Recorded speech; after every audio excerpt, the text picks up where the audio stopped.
But we are looking at taking the brand even further. So you just said in your old age, how long have you been working on this? Well, just over 2.5 years actually. That's great timing. It's great timing. And am I right that you started out as this is a hobby for you and for Steve, a sideline? Yeah, I think so. I mean, Steve came up with the concept and the idea. He came up with the prototype. We decided to do it as a joint venture.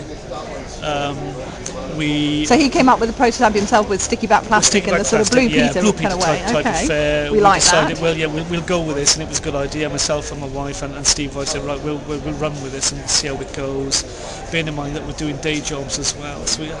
You're a lawyer, though not of the IP or patent attorney kind of. No, a qualified lawyer, but not of the IT strain. But we felt that it needed to start off as a hobby to a certain extent.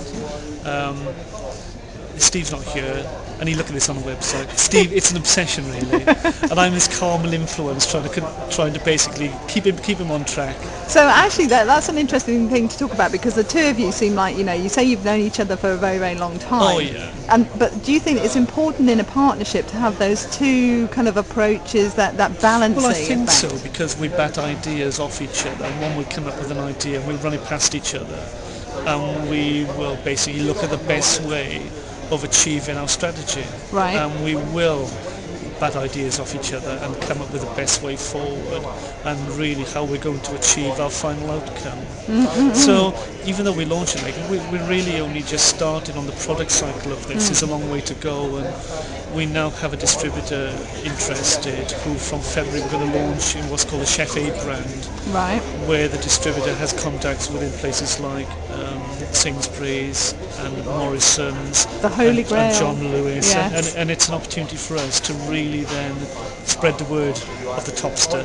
Yeah, and I understand that your own website went live a few months ago, and you're getting orders through the website as well. We are getting orders. I think that the challenge for us is how we market the website, how we make people aware that it's there really.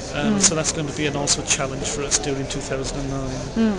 Am I right that this is a challenge that you're kind of more in a position to reach, because Steve's going to go full time to Topster? Well, is that the Steve plan? is what we call in between jobs at the moment. Right. He's left his current job, so over the last few weeks he has been able to put more energy into working with the Topster. I mean, he will be working full time again soon, so we won't be looking at this on a full time basis, and then we'll continue our hobby stroke working hard stroke obsession in driving this forward really.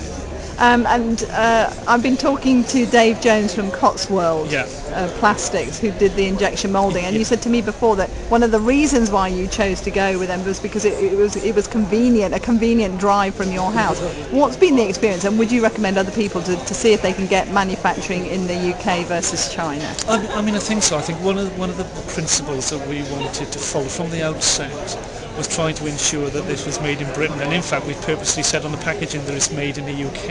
Mm-hmm. Another issue for us was that we wanted, because we did have day jobs, was to try and control it as much as possible. Therefore we wanted to ensure that our manufacturing, our packaging, which included the spring and the seals and all components parts, were in an easy reach of either my home or Steve's home, so it was easily accessible to us. Yeah. And we found by doing that, yes, we do have control, but we can also work in partnership with our stakeholders, in effect, with the people that are important to us.